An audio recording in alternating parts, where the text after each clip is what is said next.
this fine enough? I just need to test this. Alright class, so welcome to the next video and ਆਹ ਵਾਲੀ video ਦੇ ਅੰਦਰ ਆਪਾਂ discuss ਕਰਾਂਗੇ about body language. ਤੁਸੀਂ already title ਪੜ੍ਹ ਲਿਆ ਹੋਣਾ ਹੈਗਾ ਐਂਡ ਬੋਡੀ ਲੈਂਗੁਏਜ ਦੇ ਰਿਲੇਟਡ ਆਪਾਂ ਟਿਪਸ ਐਂਡ ਟ੍ਰਿਕਸ ਅੱਜ ਸਾਰੀਆਂ ਡਿਸਕਸ ਕਰਨ ਜਾ ਰਹੇ ਹਾਂਗੇ। So here let us just start with the video. ਪਹਿਲਾ ਇੱਕ ਇੰਪੋਰਟੈਂਟ ਕੁਐਸਚਨ ਜਿਹੜਾ ਤੁਹਾਡੇ ਮਾਈਂਡ ਦੇ ਅੰਦਰ ਹੋਣਾ ਚਾਹੀਦਾ ਹੈਗਾ, ਦੈਟ ਇਜ਼ ਕਿ ਬੋਡੀ ਲੈਂਗੁਏਜ ਇੰਪੋਰਟੈਂਟ ਕਿਉਂ ਹੈਗੀ? ਕਿਉਂਕਿ ਯੂਜੂਅਲੀ ਆਪਾਂ ਨੂੰ ਕਿਹਾ ਜਾਂਦਾ ਕਿ ਆਇਲਟਸ ਦਾ ਜਿਹੜਾ ਸਪੀਕਿੰਗ ਟੈਸਟ ਹੈਗਾ ਉਹ 4 ਕ੍ਰਾਈਟੇਰੀਆਸ ਤੇ ਬੇਸਡ ਹੁੰਦਾ ਹੈਗਾ। Those are fluency and coherence, grammatical range and accuracy, pronunciation and lexical resource। ਤਾਂ ਜਿਹੜੇ ਆ 4 ਕ੍ਰਾਈਟੇਰੀਆ ਨੇ ਜਿਹੜੇ ਉਰੇ ਲਿਖੇ ਹੋਏ ਨੇਗੇ, ਆਪਾਂ ਨੂੰ ਪਤਾ ਕਿ ਆਪਣਾ ਸਕੋਰ ਤਾਂ ਇਹਨਾਂ ਦੇ ਬੇਸਿਸ ਤੇ ਹੀ ਡਿਟਰਮਿਨ ਹੁੰਦਾ ਹੈਗਾ। ਬਟ ਸਟਿਲ ਫਿਰ ਆਪਾਂ ਆਹ ਵਾਲੀ ਚੀਜ਼ ਨੂੰ ਆਪਾਂ ਸਟੱਡੀ ਹੀ ਕਿਉਂ ਕਰ ਰਹੇ ਹਾਂ, ਬੋਡੀ ਲੈਂਗੁਏਜ ਨੂੰ? ਕੋਈ ਤਾਂ ਰੀਜ਼ਨ ਹੋਊਗੀ ਨਾ। ਇਨਫੈਕਟ ਜੇ ਤੁਸੀਂ YouTube ਤੇ ਜਾਂਦੇ ਹੋਗੇ, ਤੁਹਾਨੂੰ ਕਈ ਟ੍ਰੇਨਰਸ ਨੇ ਜਾਂ ਫਿਰ ਯੂਟਿਊਬਰਸ ਨੇਗੇ ਜਿਹੜੇ ਦੱਸਣਗੇ ਕਿ ਬੋਡੀ ਲੈਂਗੁਏਜ ਨੂੰ ਜਮਾ ਐਕਸਕਲੂਡ ਕਰਿਆ ਕਰੋ, do not even focus on that. ਤੁਸੀਂ ਆਪਣੇ ਕ੍ਰਾਈਟੇਰੀਆ ਤੇ ਹੀ ਫੋਕਸ ਕਰਿਆ ਕਰੋ, ਵਿਚ ਇਜ਼ ਪਾਰਸ਼ਲੀ ਕਰੈਕਟ। ਕਿ ਜਦੋਂ ਕ੍ਰਾਈਟੇਰੀਆ ਨਹੀਂ ਹੈਗਾ, ਜਦੋਂ ਪੇਪਰ ਤੇ ਲਿਖਿਆ ਨਹੀਂ ਹੈਗਾ, ਜਦੋਂ ਉਹਦੇ ਬੈਂਡ ਸਕੋਰ ਨਹੀਂ ਆਉਂਦੇ, ਫਿਰ ਬੋਡੀ ਲੈਂਗੁਏਜ ਨੂੰ ਕਿਉਂ ਸਟੱਡੀ ਕਰੀਏ? And I'll give you an example for this. So just go back to history, ਠੀਕ ਹੈ? ਐਵੋਲਿਊਸ਼ਨ ਦੀ ਜੇ ਆਪਾਂ ਗੱਲ ਕਰੀਏ ਤਾਂ ਆਪਾਂ ਐਜ਼ ਹਿਊਮਨਸ ਸਟਾਰਟਿੰਗ ਤੋਂ ਲੈ ਕੇ ਆਪਾਂ ਲੈਂਗੁਏਜਸ ਨਹੀਂ ਬੋਲ ਰਹੇ ਸੀਗੇ, ਆਪਾਂ ਪਹਿਲਾਂ ਕਾਹਦੇ ਨਾਲ ਕਮਿਊਨੀਕੇਟ ਕਰਦੇ ਹੁੰਦੇ ਸੀਗੇ? I am talking about this period, that is the stone age. Stone age ਕਿਹੜਾ ਪੀਰੀਅਡ ਸੀਗਾ? ਜਦੋਂ ਆਪਣੀ ਲੈਂਗੁਏਜ ਹਾਲੇ ਡਿਵੈਲਪ ਹੋਣੀ ਸਟਾਰਟ ਨਹੀਂ ਸੀ ਹੋਈ ਹੈਗੀ। ਤਾਂ ਹਿਊਮਨਸ ਗਰੁੱਪਸ ਦੇ ਅੰਦਰ ਰਹਿੰਦੇ ਸੀਗੇ, ਇੱਕ ਦੂਜੇ ਨਾਲ ਕਮਿਊਨੀਕੇਟ ਕਰਦੇ ਸੀਗੇ, ਸੋਸ਼ਲ ਐਨੀਮਲ ਸੀਗੇ। ਬਟ ਕਾਹਦਾ ਯੂਜ਼ ਕਰਦੇ ਸੀਗੇ? ਜੈਸਚਰਸ ਦਾ, not of words, not of the actual words. ਕੋਈ ਲੈਂਗੁਏਜਸ ਇੰਨੀਆਂ ਫਾਈਨ ਤਰੀਕੇ ਨਾਲ ਡਿਵੈਲਪ ਹੀ ਨਹੀਂ ਸੀ ਹੋਈਆਂ ਹੈਗੀਆਂ। And from there biologically, evolutionarily, ਤਾਂ ਆਪਣੀ ਮਾਈਂਡ ਦੇ ਅੰਦਰ, ਆਪਣੀ ਸਾਈਕੋਲੋਜੀ ਦੇ ਅਕੋਰਡਿੰਗ ਕੁਝ ਚੀਜ਼ਾਂ ਨੇ ਜਿਹੜੀਆਂ ਕੋਡਡ ਨਹੀਂ ਆ ਬਾਇਓਲੋਜੀ ਦੇ ਅਕੋਰਡਿੰਗ, ਜਿਨ੍ਹਾਂ ਨੂੰ ਆਪਾਂ ਮਿਟਾ ਨਹੀਂ ਸਕਦੇ ਹੈਗੇ। ਤਾਂ ਜੇ ਤੁਸੀਂ ਕਹਿ ਰਹੇ ਹੋ ਕਿ ਆਇਲਟਸ ਐਗਜ਼ਾਮ ਦੇ ਵਿੱਚ ਬੋਡੀ ਲੈਂਗੁਏਜ ਮੈਟਰ ਹੀ ਨਹੀਂ ਕਰਦੀ, ਹਾਂ IDP ਨੇ ਕਹਿਤਾ ਕਿ ਮੈਟਰ ਨਹੀਂ ਕਰਦੀ ਬਿਕੋਜ਼ ਐਗਜ਼ਾਮੀਨਰ ਟ੍ਰੇਨ ਕੀਤੇ ਜਾਂਦੇ ਨੇਗੇ ਉਹ 4 ਕ੍ਰਾਈਟੇਰੀਆ ਦੇ ਅਕੋਰਡਿੰਗ ਫੰਕਸ਼ਨ ਕਰਨ ਦੇ ਲਈ। But at the same time examiners ਵੀ ਕੌਣ ਨੇ? ਇਨਸਾਨ ਨੇਗੇ। ਤੁਸੀਂ ਉਹਨਾਂ ਦੇ ਵਿੱਚ ਉਹਨਾਂ ਦੀ ਸਾਈਕੋਲੋਜੀ ਮਿਟਾ ਨਹੀਂ ਸਕਦੇ ਹੈਗੇ, ਉਹ ਤਾਂ ਹਮੇਸ਼ਾ ਉਹਨਾਂ ਦੇ ਵਿੱਚ ਪ੍ਰੈਜ਼ੈਂਟ ਰਹੂਗੀ ਮਾਈਂਡ ਦੇ ਅੰਦਰ। ਤੇ ਇਦਾਂ ਨਹੀਂ ਹੈਗਾ ਕਿ ਆਪਾਂ ਨੂੰ ਬੋਡੀ ਲੈਂਗੁਏਜ ਤੇ ਫੋਕਸ ਕਰਕੇ ਬਾਕੀ ਸਾਰੇ ਕ੍ਰਾਈਟੇਰੀਆ ਆਪਾਂ ਨੂੰ ਛੱਡ ਦੇਣੇ ਨੇਗੇ। ਕਿ ਇੰਗਲਿਸ਼ ਆਪਾਂ ਨੂੰ ਲੈਟ ਸੇ ਕਿ ਆਉਂਦੀ ਇੰਨੀ ਜ਼ਿਆਦਾ ਨਹੀਂ ਹੈਗੀ, ਪਰ ਸਿਰਫ ਬੋਡੀ ਲੈਂਗੁਏਜ ਦੇ ਬੇਸ ਤੇ ਤੁਹਾਡੇ ਬੈਂਡ ਸਕੋਰ ਨਹੀਂ ਆਉਣ ਲੱਗੇ ਹੈਗੇ। ਪਰ ਇੱਕ ਚੀਜ਼ ਹੋ ਜਾਊਗੀ ਕਿ ਜੇ ਤੁਹਾਨੂੰ ਇੰਗਲਿਸ਼ ਆਉਂਦੀ ਆ ਚੰਗੇ ਤਰੀਕੇ ਨਾਲ, ਤੁਹਾਡੀ ਹੈਗੀ ਆ 6, 6.5 ਜਾਂ 7 ਵਾਲੀ ਇੰਗਲਿਸ਼ ਹੈਗੀ, ਦੈਨ ਹਲਕਾ ਜਿਹਾ ਬੋਡੀ ਲੈਂਗੁਏਜ ਤੁਹਾਨੂੰ ਇੱਕ ਪੁਸ਼ ਦੇ ਦੂਗੀ, ਮੇਬੀ ਇੱਕ ਓਵਰਆਲ ਇੰਪ੍ਰੈਸ਼ਨ ਤੁਹਾਡਾ ਜ਼ਿਆਦਾ ਵਧੀਆ ਹੋ ਜਾਂਦਾ ਹੈਗਾ, ਠੀਕ ਹੈ? So if you talk about this, biologically ਆਪਣੇ ਅੰਦਰੋਂ ਚੀਜ਼ ਕੀ ਹੈ, ਕੋਡਡ ਆ ਗਈ। ਬਟ ਦ ਥਿੰਗ ਇਸ ਕਿ ਬੋਡੀ ਲੈਂਗੁਏਜ ਕਿੰਨਾ ਜ਼ਿਆਦਾ ਮੈਟਰ ਕਰਦੀ ਹੈਗੀ। ਇੱਕ ਰਿਸਰਚ ਹੈਗੀ ਜਿਹੜੀ ਕੰਡਕਟ ਕੀਤੀ ਗਈ ਸੀ ਬਹੁਤ ਟਾਈਮ ਪਹਿਲਾਂ by like scientist, I don't know the name, I think Albert Mehrabian or something like that. ਤਾਂ ਉਹਨਾਂ ਨੇ ਆਹ ਵਾਲੀ ਰਿਸਰਚ ਕੀਤੀ ਸੀਗੀ ਜਿੱਥੇ ਉਹ ਆਹ ਵਾਲੇ ਕਨਕਲੂਜਨ ਤੇ ਪਹੁੰਚੇ ਸੀਗੇ ਕਿ ਜਦੋਂ ਆਪਾਂ ਕਨਵਰਸੇਸ਼ਨ ਕਰਦੇ ਹਾਂ ਲੋਕਾਂ ਦੇ ਨਾਲ, ਕਿਹੜੀਆਂ ਚੀਜ਼ਾਂ ਐਕਚੁਅਲ ਦੇ ਅੰਦਰ ਮੈਟਰ ਕਰਦੀਆਂ ਨੇ, ਕਮਿਊਨੀਕੇਸ਼ਨ ਕਿੱਦਾਂ ਹੁੰਦੀ ਹੈਗੀ। ਤਾਂ ਉਹਨਾਂ ਨੇ ਕੰਕਲੂਡ ਕੀਤਾ ਕਿ ਬੋਡੀ ਲੈਂਗੁਏਜ ਕਿਸੇ ਵੀ ਕਨਵਰਸੇਸ਼ਨ ਦੇ ਵਿੱਚ 56% ਚੀਜ਼ਾਂ ਕਮਿਊਨੀਕੇਟ ਕਰਦੀ ਹੈਗੀ। ਟੋਨ ਆਫ ਵੌਇਸ, ਜਿਹਦੇ ਬਾਰੇ ਆਪਾਂ ਇੱਕ ਕਲਾਸ ਕੀਤੀ ਸੀ ਪਹਿਲਾਂ, ਜਿਹਦੇ ਵਿੱਚ I explained about pause, emphasis and all of that, ਉਹ ਮੈਟਰ ਕਰਦੀ ਆ 38%। ਐਂਡ ਲਾਸਟ ਤੇ ਜਿਹੜੇ ਤੁਹਾਡੇ ਐਕਚੁਅਲ ਵਰਡਸ ਨੇ ਉਹ ਕਿੰਨਾ ਮੈਟਰ ਕਰਦੇ ਨੇ? ਓਨਲੀ 7%। ਤਾਂ ਤੁਸੀਂ ਇੱਥੋਂ ਅੰਦਾਜ਼ਾ ਲਾ ਸਕਦੇ ਹੋ ਕਿ 50% ਤੋਂ ਵੀ ਜ਼ਿਆਦਾ ਜਿਹੜੀ ਵੇਟੇਜ ਹੈਗੀ ਕਾਹਦੀ ਇੱਥੇ? ਬੋਡੀ ਲੈਂਗੁਏਜ ਦੀ ਹੈਗੀ। So again this is a scientific research and tone of voice ਦੇ ਉੱਪਰ ਆਪਾਂ ਇੱਕ ਪੂਰੀ ਦੀ ਪੂਰੀ ਕਲਾਸ ਕੀਤੀ ਸੀਗੀ। ਐਕਚੁਅਲ ਵਰਡਸ ਦੇ ਉੱਪਰ ਵੀ ਹੈਵ ਡਨ ਮੈਨੀ ਕਲਾਸਿਸ ਜਿੱਥੇ ਮੈਂ ਤੁਹਾਨੂੰ ਫਾਰਮੈਟ ਸਿਖਾਏ ਨੇ ਇਕੱਲੇ। ਬਟ ਹੀਅਰ ਆਪਾਂ ਗੱਲ ਕਰਾਂਗੇ ਬੋਡੀ ਲੈਂਗੁਏਜ ਦੀ। ਐਂਡ ਆਪਾਂ ਨੂੰ ਇੱਕ ਚੀਜ਼ ਪਤਾ ਹੈਗੀ ਕਿ ਉਹ ਕੀ ਹੈ, ਇੱਕ ਟੇਬਲ ਕਨਵਰਸੇਸ਼ਨ ਹੈਗੀ। ਜਦੋਂ ਤੁਸੀਂ ਸਪੀਕਿੰਗ ਦਾ ਟੈਸਟ ਦੇਣ ਜਾਂਦੇ ਹੋਗੇ ਤਾਂ ਤੁਹਾਡੇ ਹੈਂਡਸ ਰਿਸਟ੍ਰਿਕਟਡ ਹੁੰਦੇ ਨੇਗੇ, ਤੁਹਾਡੀ ਬੋਡੀ ਰਿਸਟ੍ਰਿਕਟਡ ਹੁੰਦੀ ਹੈਗੀ, ਤੁਸੀਂ ਇੱਕ ਜਗ੍ਹਾ ਤੇ ਬੈਠੇ ਹੁੰਦੇ ਹੋਗੇ।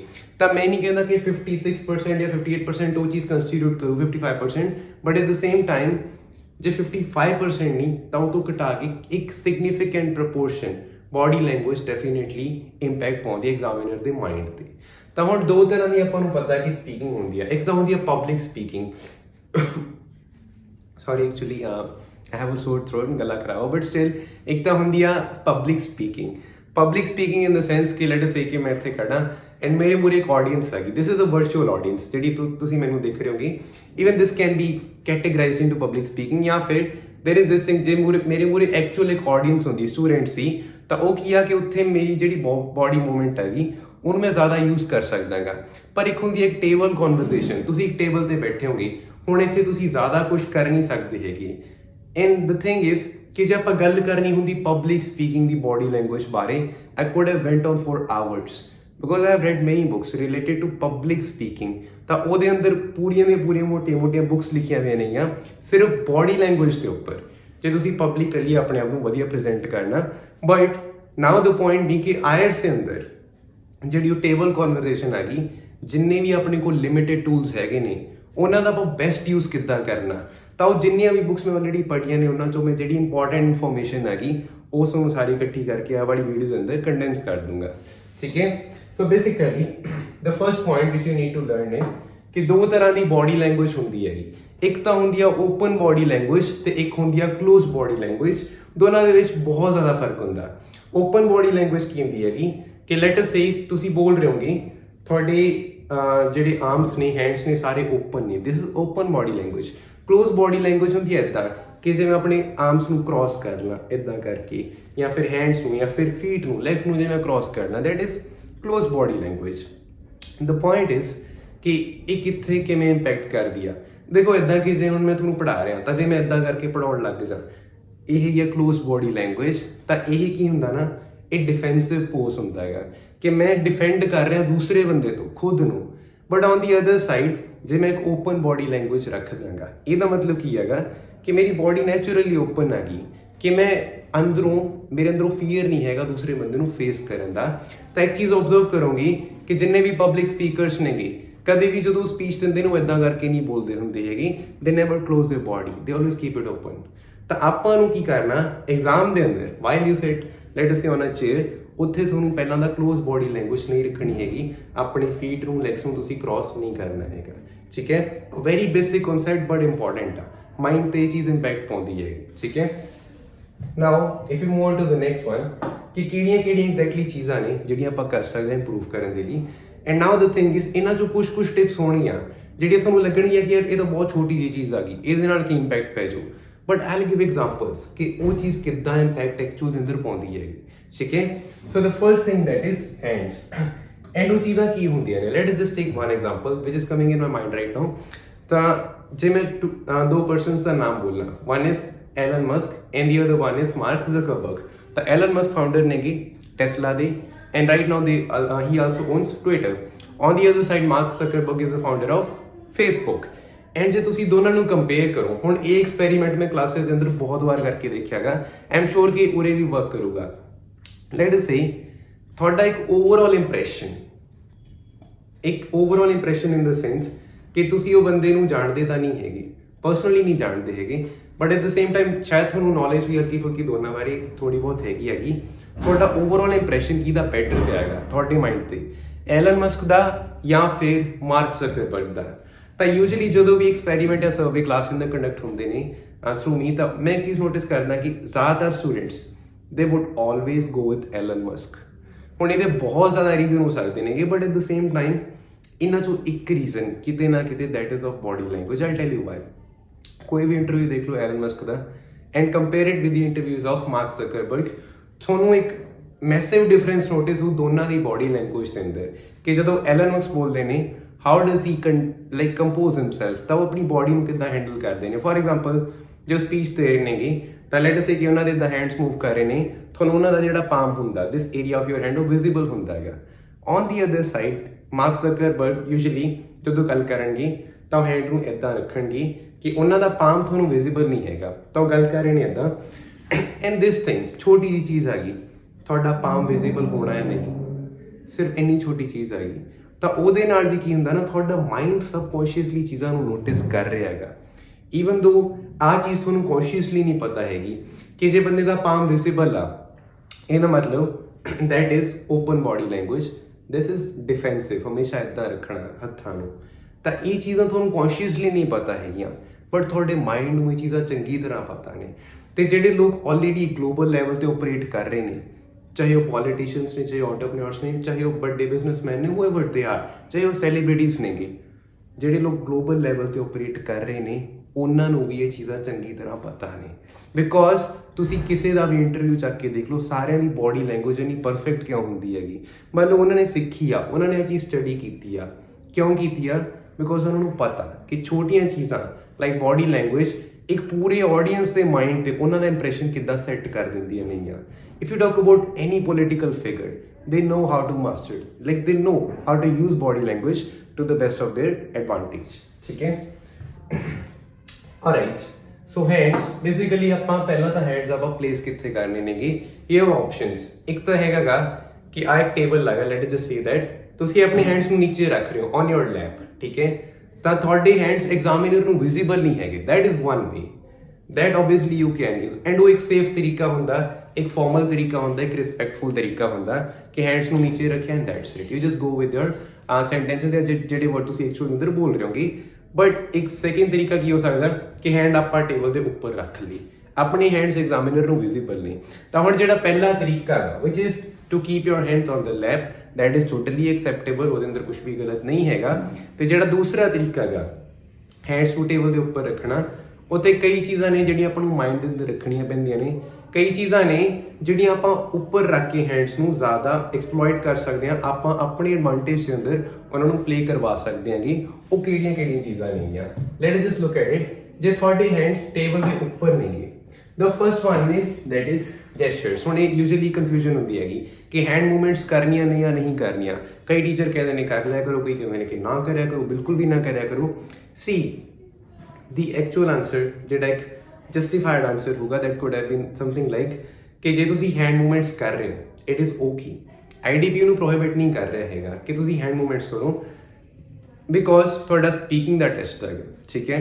it's not ਕਿ hand movements ਤੇ ਉਹਨਾਂ ਨੂੰ ਕੋਈ objection ਹੋਣੀ ਚਾਹੀਦੀ ਹੈ, ਉਹਨਾਂ ਨੂੰ ਹੈ ਵੀ ਨਹੀਂ ਗੀ, but hand movements ਸਿਰਫ ਉਦੋਂ ਹੀ ਨਹੀਂ ਕਰਨੀਆਂ ਚਾਹੀਦੀਆਂ ਜਦੋਂ ਉਹ ਐਗਜ਼ਾਮੀਨਰ ਨੂੰ ਡਿਸਟਰੈਕਟ ਕਰ ਰਹੀਆਂ ਨੇਗੀਆਂ।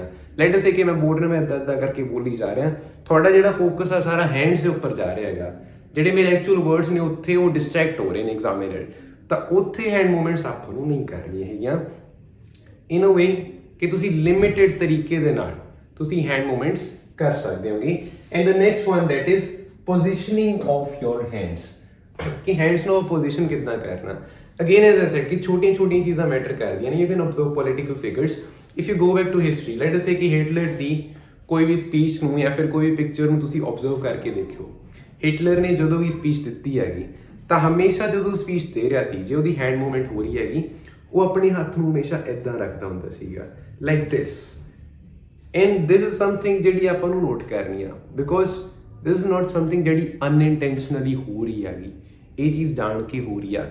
ਜਦੋਂ ਵੀ ਉਹ ਸਪੀਚ ਦੇ ਰਿਹਾ ਹਮੇਸ਼ਾ ਉਹਦਾ ਹੈਂਡ ਇਦਾਂ ਹੀ ਕਿਉਂ ਸੀਗਾ? There is a reason that goes back to ਕਿ ਸਾਈਕੋਲੋਜੀ ਦੇ ਅਕੋਰਡਿੰਗ ਦਿਸ ਇਜ਼ ਸਮਥਿੰਗ ਜਿਹੜੀ ਡੋਮੀਨੈਂਟ ਪੋਜ਼ ਹੁੰਦਾ ਹੈਗਾ, ਕਿ ਮੈਂ ਡੋਮੀਨੇਟ ਕਰ ਰਿਹਾ ਬਾਕੀ ਦੀ ਆਡੀਅנס ਨੂੰ, this is dominating.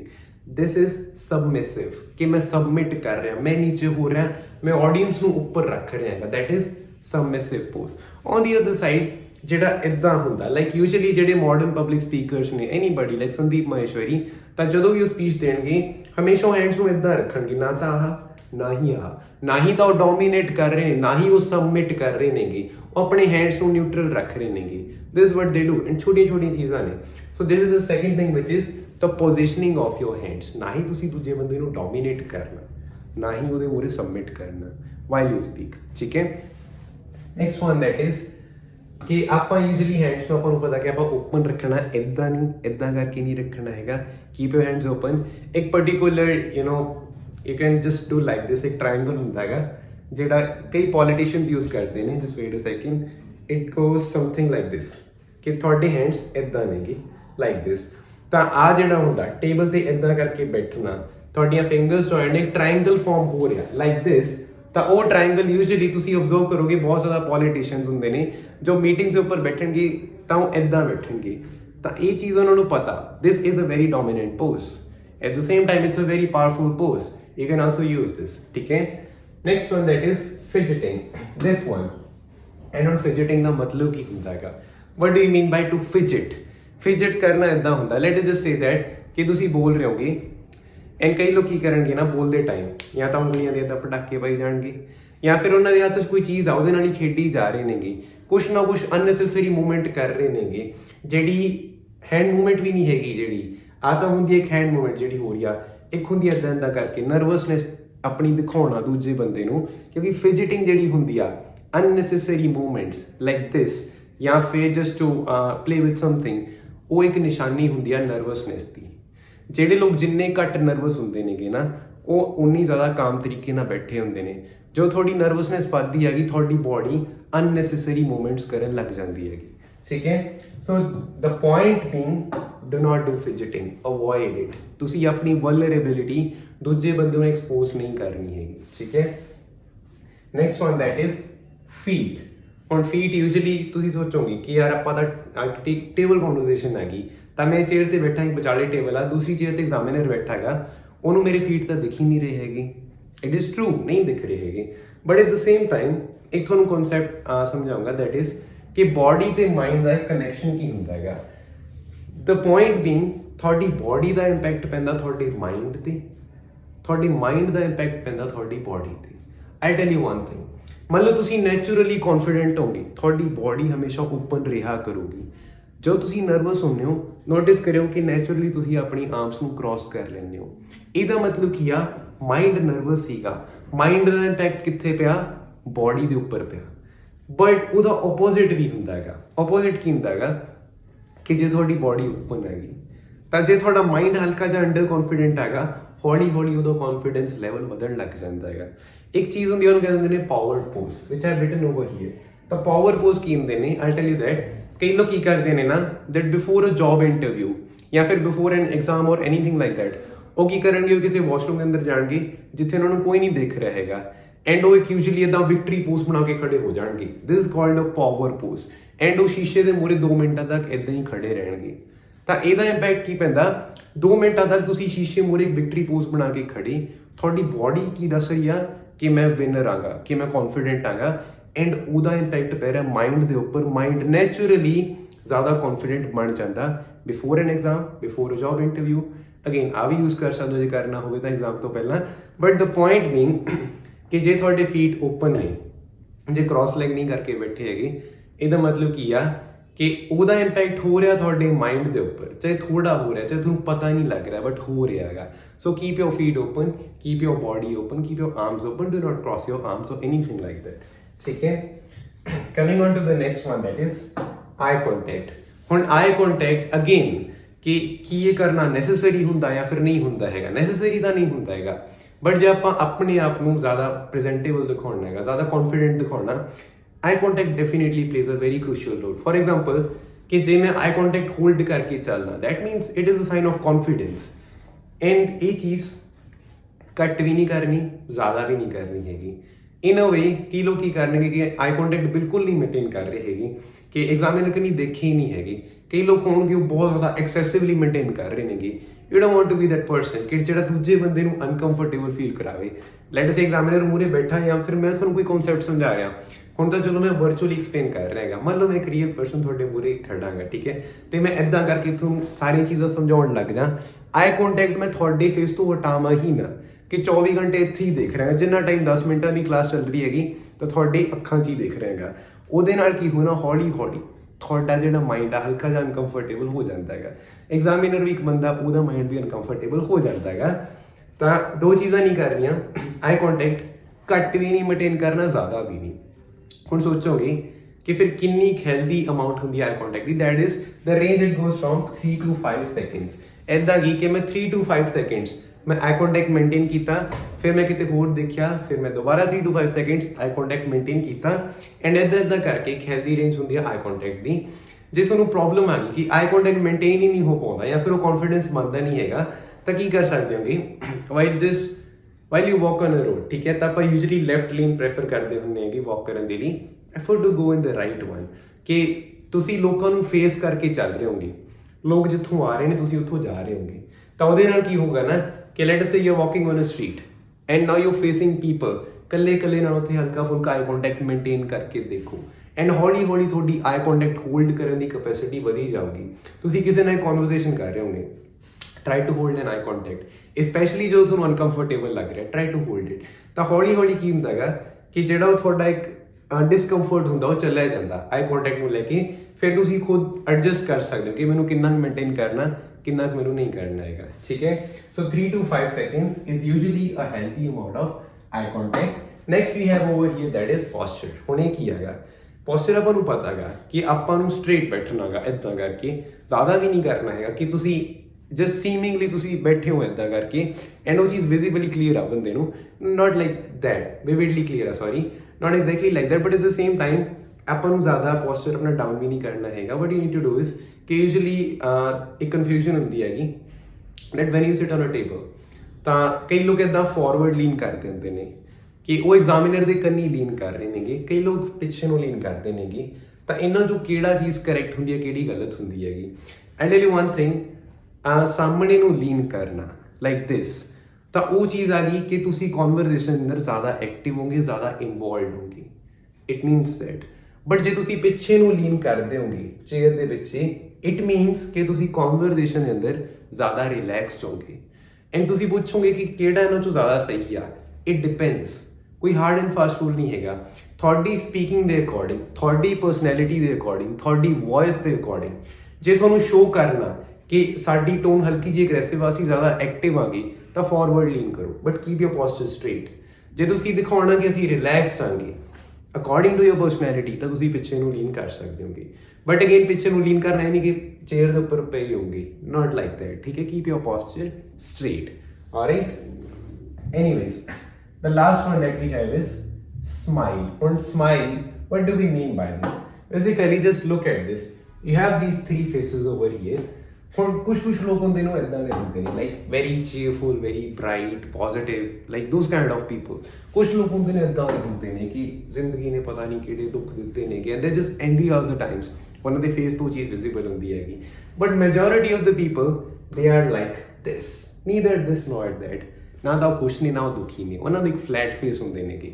So what actually happens is ਨਾ ਕਿ whenever you go for a test, examiner ਉੱਤੇ ਸੁਬਾਹ ਦਾ ਬੈਠਾ ਹੈਗਾ, ਉਹ ਟੈਸਟ ਕੰਡਕਟ ਕਰੀ ਜਾ ਰਿਹਾ ਹੈਗਾ, ਤਾਂ ਨਾਰਮਲੀ ਉਹਨੂੰ ਇੱਦਾਂ ਦੇ ਫੇਸਿਸ ਮਿਲ ਰਹੇ ਨੇਗੇ। ਔਨ ਟੌਪ ਆਫ ਦੈਟ ਬਹੁਤ ਲੋਕ ਨਰਵਸ ਹੁੰਦੇ ਨੇਗੇ, ਤਾਂ ਨਰਵਸਨੈਸ ਕਰਕੇ ਉਹਨਾਂ ਦੀ ਸ਼ਕਲ ਵੈਸੀ ਵਿਗੜੀ ਹੁੰਦੀ ਹੈਗੀ। So what really happens is that when you just smile, ਇੱਕ ਹਲਕੀ ਜੀ ਪੋਜ਼ਿਟਿਵ એનર્ਜੀ ਤੁਹਾਡੇ ਤੋਂ ਰੇਡੀਏਟ ਹੁੰਦੀ ਹੈਗੀ, ਉਹ ਚੀਜ਼ ਕਹਿ ਰਹੀ ਹੁੰਦੀ ਹੈ ਥਰੂ ਆਊਟ ਦੀ ਐਗਜ਼ਾਮ।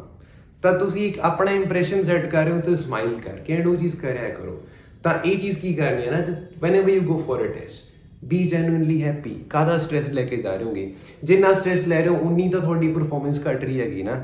ਜੇ ਕੋਈ ਸਪੀਕਿੰਗ ਦਾ ਟੈਸਟ ਆ ਜਿਹੜਾ IDP ਦੇ ਥਰੂ ਤੁਸੀਂ ਦੇ ਰਹੇ ਹੋਗੇ, ਤਾਂ ਮੋਸਟ ਪ੍ਰੋਬਬਲੀ ਉਹ ਤੁਹਾਡਾ ਲਾਸਟ ਸਪੀਕਿੰਗ ਟੈਸਟ ਹੈਗਾ, ਉਦੋਂ ਬਾਅਦ ਦੇ ਵਿੱਚ ਕਦੇ ਸਪੀਕਿੰਗ ਟੈਸਟ ਨਹੀਂ ਹੋਣ ਲੱਗੇਗਾ। This is the only test ਜਿੱਥੇ ਤੁਹਾਨੂੰ ਇੰਨੀ ਜ਼ਿਆਦਾ ਫਰੀਡਮ ਦਿੱਤੀ ਜਾਂਦੀ ਹੈਗੀ, ਕੋਈ ਵੀ ਟੌਪਿਕ ਆ ਸਕਦਾ, ਕਿਸੇ ਵੀ ਕੁਐਸਚਨ ਦਾ ਕੋਈ ਵੀ ਆਨਸਰ ਦੇ ਸਕਦੇ ਹੈਗੇ। ਐਂਡ ਥਿੰਕ ਅਬਾਊਟ ਇਟ ਕਿ ਜੇ ਇੱਦਾਂ ਦਾ ਟੈਸਟ ਯੂਜੂਅਲੀ ਲਾਈਫ ਦੇ ਅੰਦਰ ਦੁਬਾਰਾ ਨਹੀਂ ਹੁੰਦਾ ਹੈਗਾ, ਤਾਂ ਕਿਉਂ ਨਾ ਇੱਕ ਡਿਪਰੈਸਡ ਫੇਸ ਲੈ ਕੇ ਜਾਣ ਤੋਂ ਵਧੀਆ ਕਿਉਂ ਨਾ ਆਪਾਂ ਇੱਕ ਹੈਪੀ ਫੇਸ ਲੈ ਕੇ ਜਾਈਏ, ਕਿਉਂ ਨਾ ਆਪਾਂ ਕੱਲੀ ਮੂਮੈਂਟ ਨੂੰ ਐਕਚੁਅਲ ਦੇ ਅੰਦਰ ਇੰਜੋਏ ਕਰੀਏ, ਕਿ ਆਪਾਂ ਪ੍ਰੀਟੈਂਡ ਵੀ ਨਹੀਂ ਕਰ ਰਹੇ ਹੈਗੇ ਕਿ ਆਪਾਂ ਇੱਦਾਂ ਸਮਾਈਲ ਕਰਨਾ ਨਾ, ਵੀ ਜੈਨੂਇਨਲੀ ਹੈਪੀ, ਇਹ ਜੈਨੂਇਨਲੀ ਜਸਟ ਤੁਹਾਡਾ ਮੂਡ ਹਲਕਾ ਜਿਹਾ ਇੱਦਾਂ ਹੈਗਾ ਕਿ ਈਵਨ ਦੋ ਟੈਸਟ ਆ, ਈਵਨ ਦੋ ਤੁਸੀਂ ਸੀਰੀਅਸ ਹੋ, but at the same time you are not very serious, ਕਿ ਇੰਨੇ ਜ਼ਿਆਦਾ ਸੀਰੀਅਸ ਵੀ ਨਹੀਂ ਹੈਗੇ ਕਿ ਉਹ ਸੀਰੀਅਸਨੈਸ ਨੇ ਤੁਹਾਡੀ ਸਮਾਈਲ ਤੁਹਾਡੇ ਤੋਂ ਵਾਪਸ ਲੈ ਲਈ। So whenever you go for the test, make sure you smile, ਤਾਂ ਦੂਜੇ ਬੰਦੇ ਤੇ ਇੱਕ ਇੰਪ੍ਰੈਸ਼ਨ ਡੈਫੀਨੇਟਲੀ ਪੈਂਦਾ ਹੈਗਾ, ਠੀਕ ਹੈ। Alright, so now coming to the precautions of this, ਕਿ ਆਪਾਂ ਐਕਸਪਲੇਨ ਕੀਤਾ ਅਬਾਊਟ ਬੋਡੀ ਲੈਂਗੁਏਜ, ਜਿਹੜੀਆਂ ਚੀਜ਼ਾਂ ਤੁਸੀਂ ਕਰ ਸਕਦੇ ਹੋਗੇ, ਜਿੰਨੀ ਇੱਕ ਮੈਨੂੰ ਯਾਦ ਆਈਆਂ ਮੈਨੂੰ ਐਕਸਪਲੇਨ ਕਰਤੀਆਂ। There are many other things which could be done here, but anyways ਜੇ ਆਪਾਂ ਪ੍ਰੀਕਾਸ਼ਨਸ ਦੀ ਗੱਲ ਕਰੀਏ ਕਿ ਆਪਾਂ ਨੂੰ ਕਿਹੜੀਆਂ ਚੀਜ਼ਾਂ ਅਵੋਇਡ ਕਰਨੀਆਂ ਨੇ, ਨੰਬਰ 1 ਦੈਟ ਇਜ਼ ਕਿ ਆਪਾਂ ਨੂੰ ਪਹਿਲਾਂ ਹੀ ਪ੍ਰੈਕਟਿਸ ਕਰਨਾ, ਐਗਜ਼ਾਮ ਦੇ ਅੰਦਰ ਜਾ ਕੇ ਨਹੀਂ। ਵਟ ਡਜ਼ ਦੈਟ ਮੀਨ ਕਿ ਜੇ ਤੁਸੀਂ ਹਾਲੇ IELTS ਲਈ ਪ੍ਰੈਕਟਿਸ ਕਰ ਰਹੇ ਹੋਗੇ, ਜੇ ਤੁਹਾਡਾ ਲੇਟੈਸਟ ਸੀ ਤੁਸੀਂ ਕੋਈ ਇੰਸਟੀਟਿਊਟ ਜੁਆਇਨ ਕੀਤਾ ਜਾਂ ਫਿਰ ਘਰੇ ਪ੍ਰੈਕਟਿਸ ਕਰ ਰਹੇ ਹੋਗੇ, ਤਾਂ ਇਹ ਚੀਜ਼ਾਂ ਆਪਾਂ ਨੂੰ ਪ੍ਰੈਕਟਿਸ ਕਦੋਂ ਕਰਨੀ ਨੇ? ਐਗਜ਼ਾਮ ਤੋਂ ਪਹਿਲਾਂ। ਐਗਜ਼ਾਮ ਤੋਂ ਪਹਿਲਾਂ ਇਹ ਨਹੀਂ ਹੋਣਾ ਚਾਹੀਦਾ ਹੈਗਾ ਕਿ ਪਹਿਲਾਂ ਪ੍ਰੈਕਟਿਸ ਕੀਤੀ ਨਹੀਂ ਹੈਗੀ, ਐਗਜ਼ਾਮ ਵਾਲੇ ਦਿਨ ਜਾ ਕੇ ਉਹ ਚੀਜ਼ਾਂ ਇੰਪਲੀਮੈਂਟ ਕਰ ਰਹੇ ਨੋ। ਫਿਰ ਤੁਹਾਡਾ ਲੇਟੈਸਟ ਜ਼ਿਆਦਾਤਰ ਜਿਹੜਾ ਬ੍ਰੇਨ ਪਾਵਰ ਆ ਉਹ ਕਿੱਥੇ ਕੰਜ਼ਿਊਮ ਹੋ ਰਹੀ ਆ? ਬੋਡੀ ਲੈਂਗੁਏਜ ਤੇ, which you do not want to. ਤਾਂ ਆਪਾਂ ਕੀ ਕਰਨਾ ਹੈਗਾ, ਲੈਟ ਸੇ ਕਿ ਬੋਡੀ ਲੈਂਗੁਏਜ ਦੇ ਰਿਲੇਟਿਡ ਜਿੰਨੀਆਂ ਵੀ ਆਪਾਂ ਟਿਪਸ ਕੀਤੀਆਂ ਨੇ, ਜਦੋਂ ਤੁਸੀਂ ਪ੍ਰੈਕਟਿਸ ਕਰ ਰਹੇ ਹੋ, ਜੇ ਉਹਨਾਂ ਨੂੰ ਉਦੋਂ ਪ੍ਰੈਕਟਿਸ ਕਰ ਲਓ ਤਾਂ ਇਹ ਚੀਜ਼ਾਂ ਤੁਹਾਡੇ ਮਾਈਂਡ ਦੇ ਅੰਦਰ ਫਿੱਟ ਹੋ ਜਾਣਗੀਆਂ, ਇਹ ਤੁਹਾਡੀ ਆਦਤ ਬਣ ਜਾਊਗੀ। ਫੋਰ ਐਗਜ਼ਾਮਪਲ ਹੁਣ ਜਿਹੜੀਆਂ ਹੈਂਡ ਮੂਵਮੈਂਟਸ ਹੋ ਰਹੀਆਂ ਨੇਗੀਆਂ, ਤਾਂ ਹੈਂਡ ਮੂਵਮੈਂਟਸ ਮੈਂ ਕੌਨਸ਼ੀਅਸਲੀ ਨਹੀਂ ਕਰ ਰਿਹਾ ਹੈਗਾ, ਮੈਂ ਸੋਚ ਕੇ ਨਹੀਂ ਕਰ ਰਿਹਾ ਹੈਗਾ ਕਿ ਹੁਣ ਮੈਨੂੰ ਇੱਦਾਂ ਆਪਣੇ ਹੈਂਡ ਨੂੰ ਮੂਵ ਕਰਨਾ, ਇਹ ਆਪ ਹੀ ਹੋਈ ਜਾ ਰਹੀ ਹੈਗੀ, ਇਹ ਮਸਲ ਮੈਮਰੀ ਬਣੀ ਹੋਈ ਹੈਗੀ।